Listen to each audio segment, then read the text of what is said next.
Pasti banyak dari kalian yang sedang menjalankan usaha mikro, kecil, dan menengah, tapi belum menggunakan perusahaan alias nama pribadi. Emang untungnya apa sih?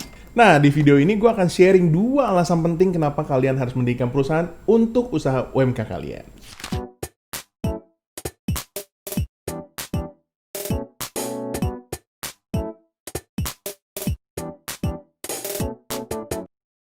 Nggak penting buang-buang uang, biaya pendiriannya kan mahal. Gue juga nggak ada partner. Itu adalah statement-statement yang biasa keluar dari banyak orang yang menjalankan usaha UMK secara pribadi. Emang nggak ada salahnya sih, biaya pendirian perusahaan paling nggak berkisar 7-10 juta dan buat sebagian besar pengusaha mencari partner untuk menjalankan bisnis tidaklah mudah.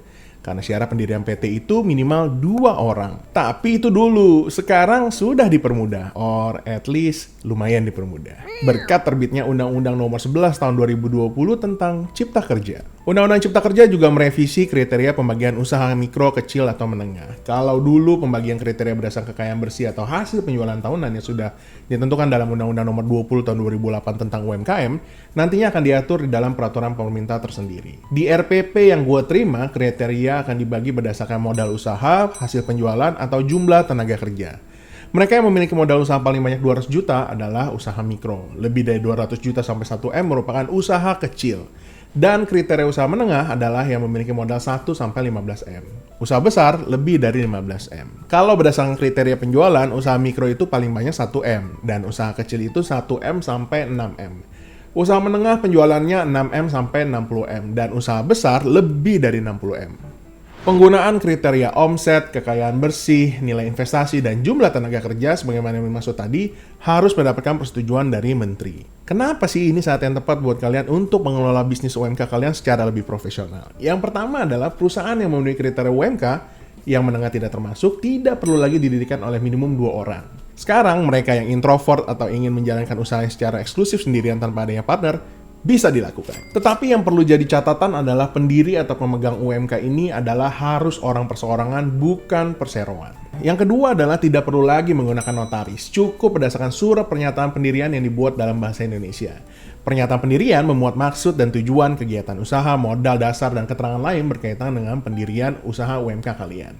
Nantinya akan ada sistem yang disediakan oleh Kemenkumham untuk melakukan pendaftaran UMK. Karena pendirian tidak menggunakan notaris, maka setiap perubahannya juga tidak membutuhkan biaya notaris. Jadi bisa menghemat biaya yang dikeluarkan untuk pendirian. Yang ketiga adalah ada keringanan biaya hukum yang dijamin oleh undang-undang. Kayaknya jarang-jarang ya ada undang-undang yang ngasih cashback begini.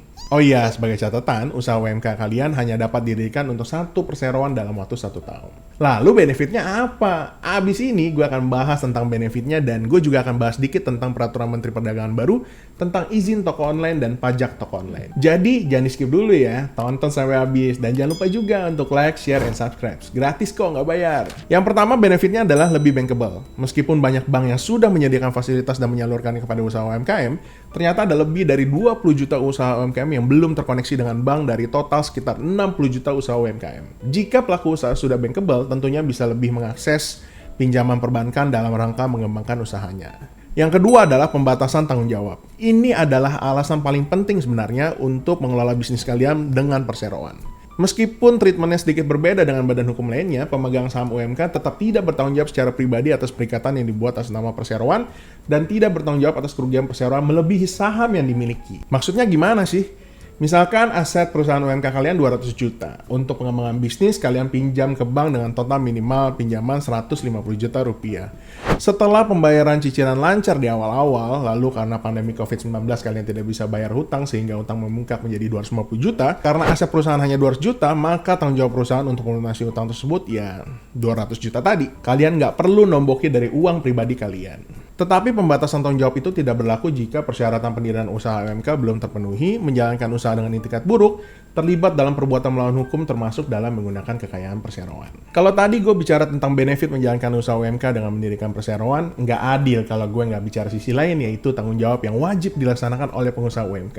Yang pertama adalah membuat laporan keuangan. Laporan keuangan diterbitkan 6 bulan setelah akhir periode akuntansi berjalan, dan tidak melaporkan laporan keuangan dapat dikenakan sanksi teguran tertulis, penghentian akses atau layanan, dan pencabutan status badan hukum. Lalu yang kedua adalah kewajiban PPh perseroan. Seperti layaknya perseroan pada umumnya, pasti ada perpisahan kewajiban antara pendapatan pemegang saham dengan pendapatan perusahaan. Jadi ada kewajiban tambahan bagi perseroan untuk melaporkan kewajiban pajaknya. Nah, itu tadi poin penting pertimbangan menjalankan usaha UMK menggunakan perusahaan. Sebenarnya tanpa menjalankan usaha UMK kalian dengan menggunakan perusahaan, sudah ada kewajiban mengenai perizinan toko online dan perlakuan atau pengenaan pajak atas transaksi online atau perdagangan melalui sistem elektronik atau PMSE, yaitu sebagaimana diatur di PMK 210 tahun 2018 dan Permendak 50 tahun 2020. Di PMK 210 mengenakan tambahan PPN sebesar 10% atas nilai transaksi barang dan atau jasa, sementara Permendak 50 tahun 2020 tentang izin toko online yang sudah berlaku 6 bulan sejak diundangkan, yaitu tanggal 13 Mei 2020, diwajibkan untuk memiliki izin usaha. Nah, izin usahanya menggunakan KBLI 4791, yaitu perdagangan eceran melalui pemesanan pos atau internet. Diajukannya melalui sistem OSS. Lalu gimana kalau tidak memenuhinya? Tentu ada sanksi, yaitu sanksi administratif dan dimasukkan dalam daftar hitam atau blacklist. Nah, itu dia sedikit sharing gue terkait dengan UMK, izin toko online, dan pajak toko online. Kalau kalian punya pertanyaan atau ada yang lupa gue sampaikan, please do komen di bawah atau bisa DM gue langsung di Fransoka. Sampai ketemu lagi, bye! Seluruh informasi dan data disediakan di sini adalah bersifat umum dan disediakan untuk tujuan pendidikan dan informasi saja. Dengan demikian tidak dapat dianggap sebagai suatu nasihat hukum. Jika Anda membutuhkan jasa penasihat hukum, dapat menghubungi penasihat hukum terdekat di sekitar Anda.